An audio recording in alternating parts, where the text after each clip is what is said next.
Durant l'été 1970, sous le soleil brûlant du Mexique, l'équipe uruguayenne a vécu un parcours tragique et poignant. Arrivée au tournoi en tant qu'ancienne championne portée par le sang de la Garra Charrúa. L'esprit guerrier, elle incarnait bien plus qu'une simple équipe, un symbole de résilience. Parvenant aux demi-finales, elle ne cesse d'incliner que face au Brésil de Pelé, avant de s'incliner de justesse face à l'Allemagne de l'Ouest lors du match pour la 3e place. La génération uruguayenne de 1970 reste à ce jour l'une des équipes les plus combatives de l'histoire. Plus d'un demi-siècle s'est écoulé depuis cet été flamboyant. Le temps, avec ses lois implacables, a recouvert de poussière les gloires d'antan. Les jeunes hommes vigoureux de cette année-là ont chacun leur propre destin. Certains sont devenus des légendes immortelles. D'autres ont choisi une vie de réclusion. Et hélas, certains sont restés à jamais dans leur patrie. Aujourd'hui, en cette journée empreinte de nostalgie de novembre. 2025, revenons sur la vie et le destin des 22 héros uruguayens de cette année-là.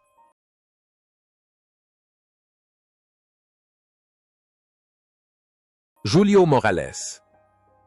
25 ans né en 1945, évoluait au poste d'attaquant et était surnommé Cascarilla. Malgré sa petite taille, il possédait une excellente technique et était un fer de lance redoutable de l'attaque uruguayenne. Lors de la Coupe du Monde 1970, Morales ne disputa pas tous les matchs, mais à chaque fois qu'il entrait en jeu, il faisait la différence grâce à sa vitesse, son habileté et sa capacité à déstabiliser la défense adverse, devenant ainsi un attaquant de harcèlement typique et efficace. Après la Coupe du Monde, il est devenu une légende au National puis à l'Austria, Vienne, Autriche, où il a joué pendant de nombreuses années et est devenu une idole en Europe. Il a été l'un des premiers joueurs uruguayens à se faire un nom dans le championnat autrichien. La vie de Morales fut paisible après sa retraite, il continua à entraîner les jeunes. Cependant, la loi du temps avec la naissance, la vieillesse, la maladie et la mort n'épargnent personne. Le 14 février 2022, jour de la Saint-Valentin, Cascarilla s'est éteint à Montevideo à l'âge de 76 ans, laissant derrière lui un souvenir inoubliable pour les supporters du National. Roberto Matosas, défenseur milieu de terrain de 30 ans lors de la Coupe du Monde. 1970 était un joueur polyvalent et intelligent, jouant un rôle clé dans la liaison entre la défense et l'attaque. Né en 1940, il apporta à l'Uruguay l'expérience d'une légende de Peñarol et de River Plate lors de la Coupe du Monde. 1970 au Mexique. Matosas disputa les 6 matchs, faisant preuve d'une endurance incroyable. Bien qu'il ne fût pas le plus rapide, son sens tactique aiguisé lui permettait d'apparaître toujours au bon moment pour désamorcer le danger pour son équipe. Après la Coupe du Monde de 1970, le destin le conduisit au Mexique. Il s'installa à San Luis et y passa la majeure partie de sa vie. La carrière d'entraîneur de Matosas fut également très riche, puisqu'il dirigea de nombreuses équipes au Mexique. Il est aussi connu comme le père de Gustavo Matosas, lui aussi un entraîneur talentueux. Outre le football, Roberto est un homme cultivé convaincu que le football doit être indissociable de la culture et de l'éducation. La vie de Matosas est celle d'un philosophe sur le terrain. Il joue au football non seulement avec ses pieds, mais aussi avec une grande intelligence. Cette sagesse lui permet de traverser les hauts et les bas avec sérénité et de se forger une excellente réputation dans le milieu du football nord-américain. À 85 ans, Roberto Matosas vit toujours au Mexique. Retiré du monde du football, il profite de sa retraite auprès de ses enfants et petits-enfants. Bien qu'il ne soit plus directement à la tête de l'équipe, ses avis d'experts sont toujours respectés par les supporters mexicains et uruguayens.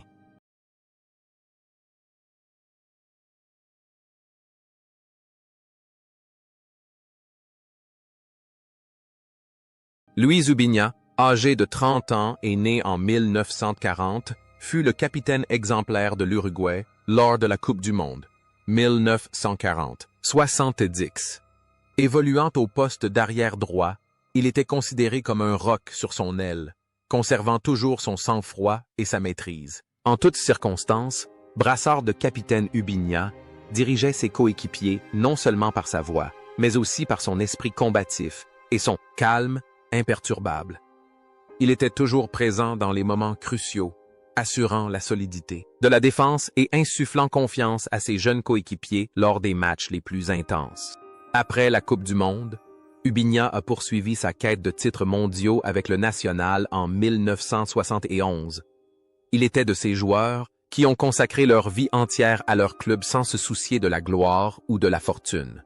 Après sa retraite, il a mené une vie simple et humble, dans le quartier de Cerro où il était né et avait grandi. Il s'est impliqué dans la vie communautaire, aidant notamment les enfants défavorisés à jouer au football, incarnant ainsi les qualités d'un grand capitaine. Sur le terrain, Ubigna incarne le guerrier majestueux, mais dans la vie, c'est un voisin, amical et attachant. Ce contraste ne fait que mettre en valeur sa grande personnalité. Mais voilà que le destin a rappelé une autre légende, en 2013. Le 17 juillet 2013, Luis Ubigna s'est éteint à l'âge, 73 ans. Il est parti quelques mois seulement après son coéquipier Mazurkiewicz, laissant un immense vide dans la défense de l'équipe du ciel.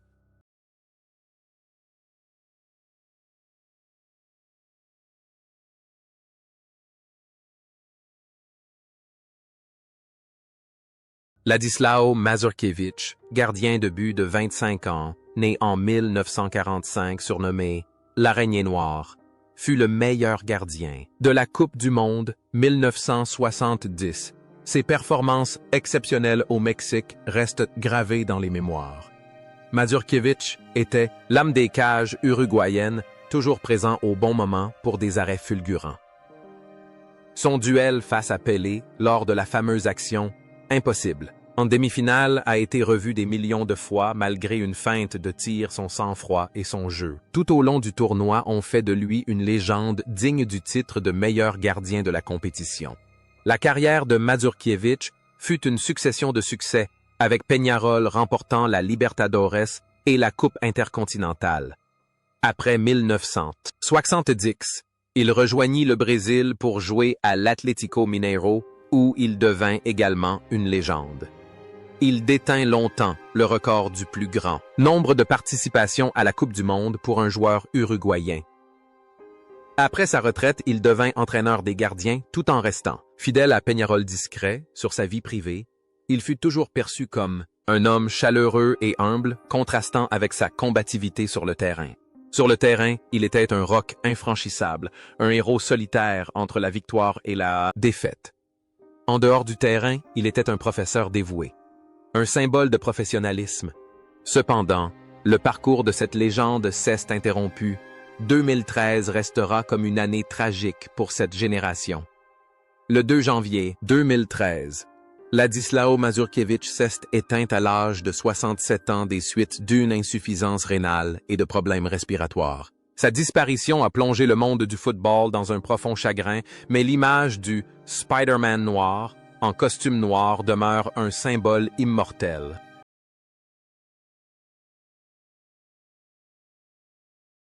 Ildo Maneiro, 22 ans né en 1947, était le plus grand espoir uruguayen de la Coupe du Monde, 1970.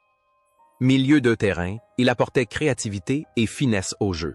Son but décisif contre la Suède, en phase de groupe, sauva l'Uruguay de l'élimination et révéla une nouvelle étoile. Grâce à sa technique individuelle remarquable, sa maîtrise du ballon et son sens tactique aiguisé, Maneiro était l'élément décisif qui permettait à son équipe de faire la différence chaque fois qu'elle avait besoin d'un sursaut. La carrière de Maneiro prit alors son envol. Il partit pour la France afin de jouer à Lyon, un choix audacieux à l'époque, et devint l'un des meilleurs joueurs étrangers de l'histoire du club. Après sa retraite de joueur, il devint entraîneur et prit les rênes de l'équipe nationale d'Uruguay, homme d'une vision romantique du football. Il insistait toujours sur la beauté du jeu. Loin des projecteurs, Maneiro consacre sa vie à la formation des jeunes. Il souhaite transmettre aux générations futures les précieuses expériences acquises en Europe. Aujourd'hui, à 78 ans, Ildo Maneiro est toujours en pleine forme, souvent sollicité comme consultant pour les grands matchs. Il est une figure très respectée du football uruguayen.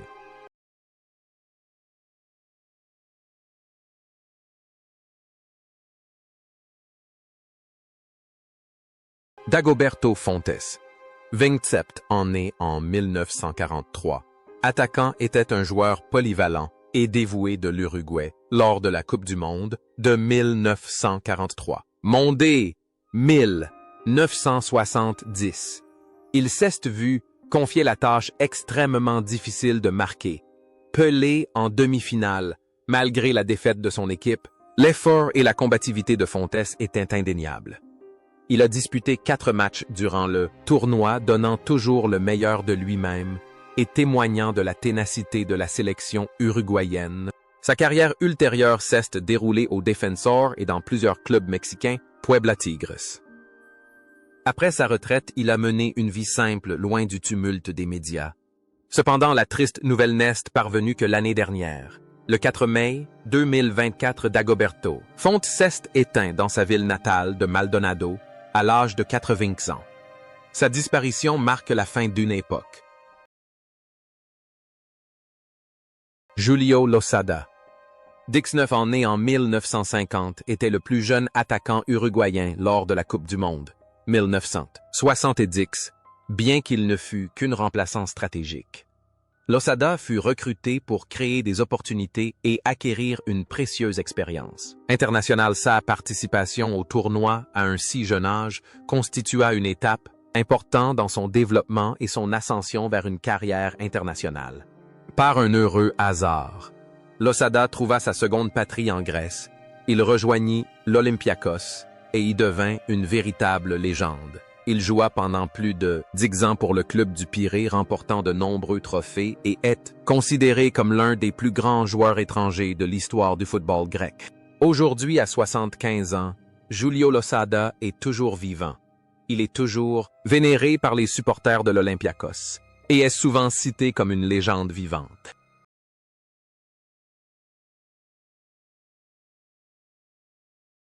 Louis Cubilla, 30 ans, né en 1940, est un ailier surnommé « La Bête », l'un des joueurs les plus titrés de l'histoire du football mondial. Dès la Coupe du Monde 1970 au Mexique, il était une véritable star, doté d'une technique extraordinaire, d'une capacité de dribble exceptionnelle et d'une vitesse fulgurante. Cubilla a toujours été l'attaquant clé du système offensif uruguayen.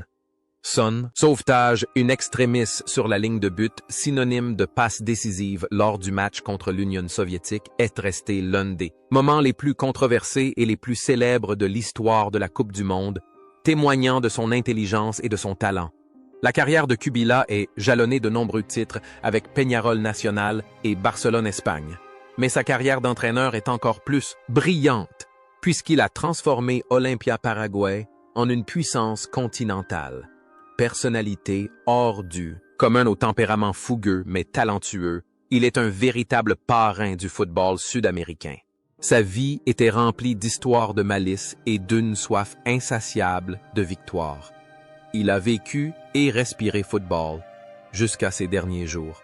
Malheureusement, un terrible cancer de l'estomac a eu raison de ce guerrier. Le 3 mars 2013, Louis Cubilla s'est éteint à l'âge de 72 ans. C'est lui qui avait inauguré l'année tragique de 2013 pour l'équipe uruguayenne de 1970. Julio César Cortés, 29 ans, né en 1941, évolue au poste d'attaquant milieu de terrain et est surnommé El Pocho. Joueur discret mais indispensable, il est appliqué, discipliné et infatigable dans ses déplacements. Lors de la Coupe du Monde 1970, Cortés a disputé les 6 matchs orchestrant discrètement le jeu de l'Uruguay, membre de la génération dorée de Peñarol, qui a dominé le monde dans les années 1960. Il a apporté à l'équipe stabilité, expérience et une combativité sans faille. Après la Coupe du Monde, Cortés a connu une carrière nomade et passionnante, jouant et entraînant dans de nombreux pays d'Amérique centrale comme le Mexique, le Guatemala et le Costa Rica. Il est devenu un véritable missionnaire du football, diffusant l'état d'esprit des champions dans de nouvelles contrées. Son passage comme entraîneur au Guatemala a été particulièrement fructueux. Il a mené l'équipe à la victoire au championnat UNCAF en 2001. Sa vie fut riche en aventures, mais son cœur resta toujours en Uruguay et vécut ses dernières années en Amérique centrale où il était vénéré comme une légende. Cependant, la triste nouvelle est tombée il y a peu. En juillet 2025, Julio César Cortés s'est éteint à l'âge de 84 ans. La disparition de El Pocho nous rappelle douloureusement que cette génération dorée nous quitte peu à peu pour toujours.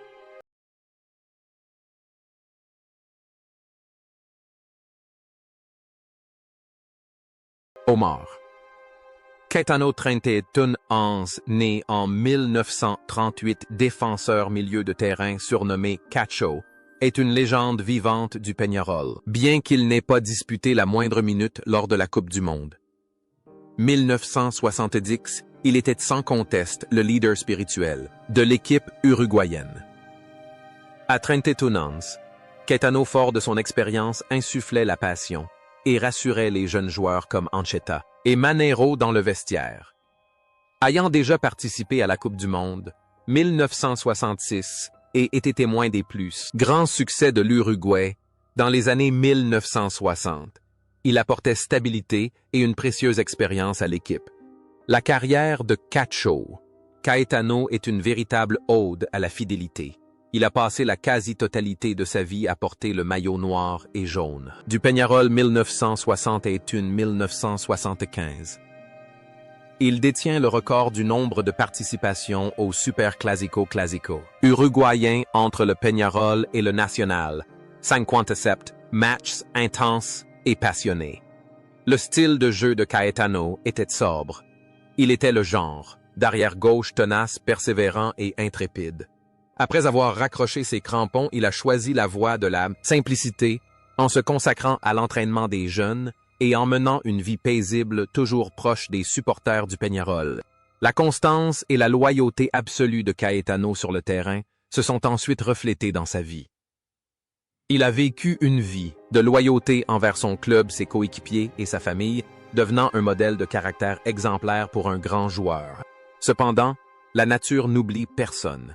Le 2 juillet 2008, Cacho Omar Caetano s'est éteint à Montevideo à l'âge de 69 ans. Il fut l'un des premiers de sa génération à quitter ce monde. Sa disparition a plongé les supporters du Peñarol dans un profond chagrin, mais la légende du roi du Clásico perdure. Víctor Esparrago, milieu de terrain de 25 ans, né en 1944, fut le héros de l'Uruguay lors de la Coupe du Monde de 1970. Il entra dans la légende grâce à un seul moment décisif, une tête à la 17e minute contre l'Union soviétique, le but en or, qui envoya l'Uruguay directement en demi-finale. Bien que discret, Esparrago était reconnu pour son travail acharné, son intelligence et sa capacité à se montrer décisif lorsque son équipe avait le plus besoin de lui. Et cette tête historique en fut la plus belle illustration. Après le tournoi, Esparrago s'installe en Espagne pour jouer à Séville et au Recreativo Huelva, mais cesse sa carrière d'entraîneur en Espagne qui est véritablement remarquable. Il mène Cadix Valence et Séville à de grands succès. Il est respecté en Europe comme un stratège talentueux qui a importé la philosophie pragmatique mais efficace du football uruguayen. Il a choisi l'Espagne comme seconde patrie, menant une vie discrète mais prospère et respectée. Il incarne la réussite des joueurs uruguayens sur le vieux continent. Aujourd'hui, à 86 ans, Víctor Esparrago coule une retraite paisible en Espagne. Il a depuis longtemps quitté les bancs de touche, mais continue de suivre de près les performances de son équipe nationale.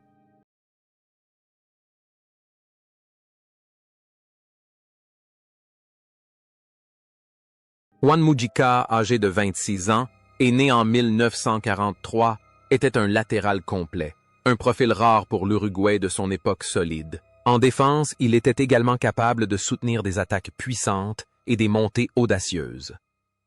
Lors de la Coupe du Monde, 1976, lui qui inscrivit le premier but de l'Uruguay contre Israël, posant ainsi les bases de leur parcours jusqu'à une demi-finale.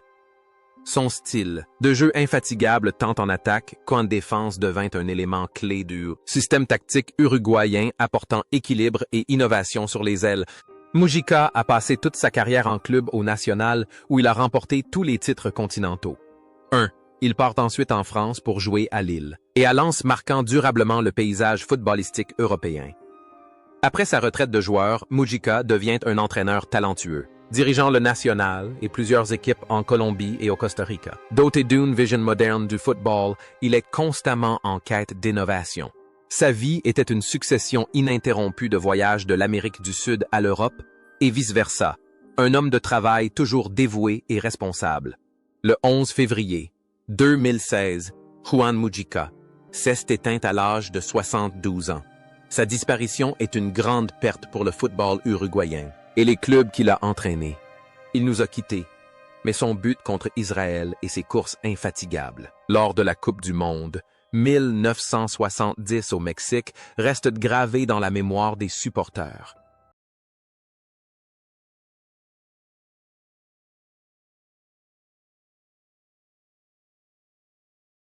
Julio Montero Castillo 26 ans, né en 1944, est un défenseur milieu de terrain incarnant à la perfection l'esprit guerrier de l'Uruguay. Célèbre pour son style de jeu intense et son acharnement au jeu, il est l'incarnation même de la Garra Charrúa.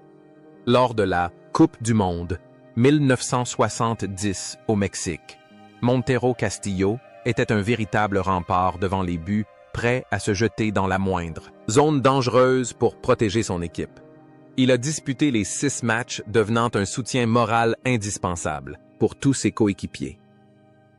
Il est également le père du célèbre joueur Paulo Montero, qui a hérité de sa ténacité. Après le tournoi, il continua à enchaîner les succès avec le national, remportant notamment la Copa Libertadores et la Coupe intercontinentale. En 1973, il partit également en Espagne pour jouer à Grenade.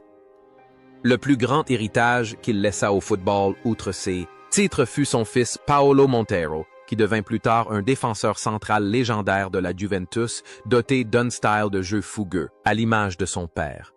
Après sa retraite, sa vie resta étroitement liée au football.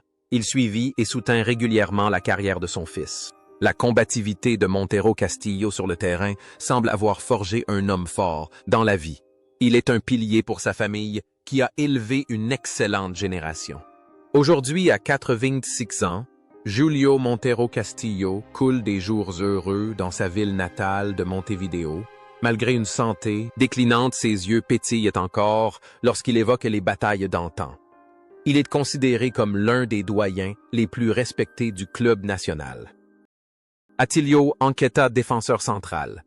DF, âgé de seulement 22 ans lors de la Coupe du Monde 1990, fut l'un des meilleurs défenseurs centraux du tournoi, un roc en défense avec un style de jeu à la fois flamboyant et solide. Malgré son jeune âge, né en 1900, 48 Anqueta affichait le calme d'un vétéran. Non seulement il était redoutable dans les duels, mais il possédait également une excellente lecture du jeu et un jeu offensif incisif. Lors de la Coupe du Monde 1970 au Mexique, il fut élu dans l'équipe type du tournoi. Un immense honneur aux côtés de légendes comme Beckenbauer et Carlos Alberto. Après le triomphe de la Coupe du Monde, la carrière d'Anqueta prit un tournant décisif au Brésil.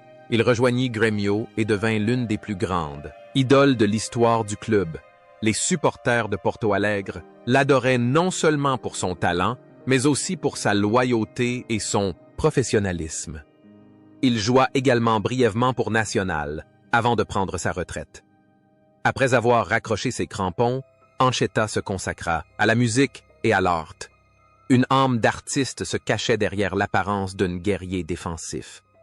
Il participait régulièrement aux événements de Grêmio et était considéré comme un trait d'union culturelle entre le football uruguayen et brésilien. Étonnamment, le calme et l'élégance d'Ancheta sur le terrain semblent se refléter dans sa vie privée. Sans tapage ni scandale, il mène une vie paisible, respectée de tous adversaires comme coéquipier. Un véritable gentleman du football sud-américain. Aujourd'hui, à 77 ans, Atilio Anqueta coule des jours paisibles au Brésil et mène une vie saine et épanouie. Il apparaît encore régulièrement dans les médias pour partager ses souvenirs témoins vivants d'un âge d'or du football et source d'inspiration pour les jeunes générations du Grêmio.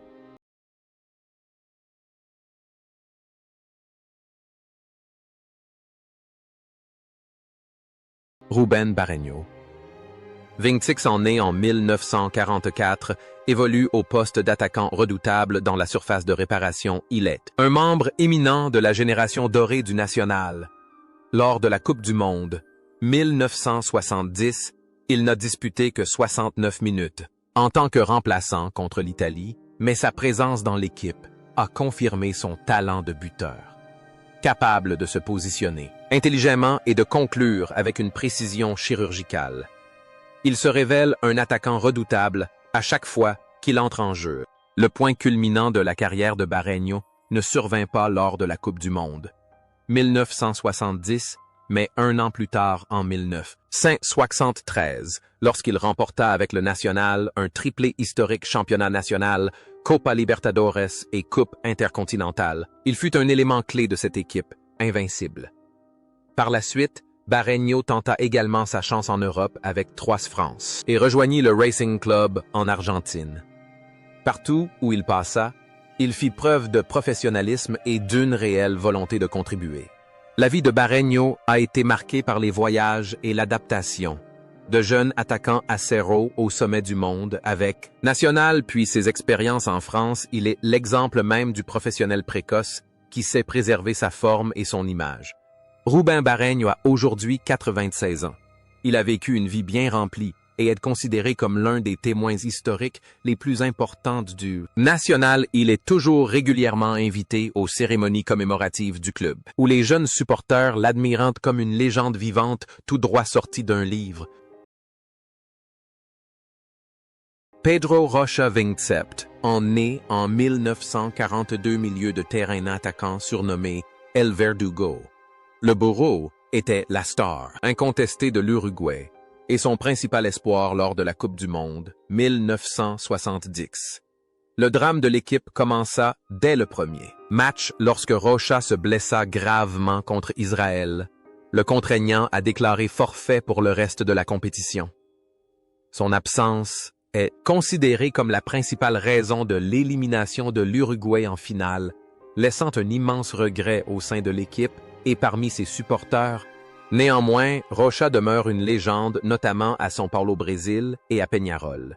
Il est le seul joueur uruguayen à avoir participé à 4 Coupes du Monde consécutives.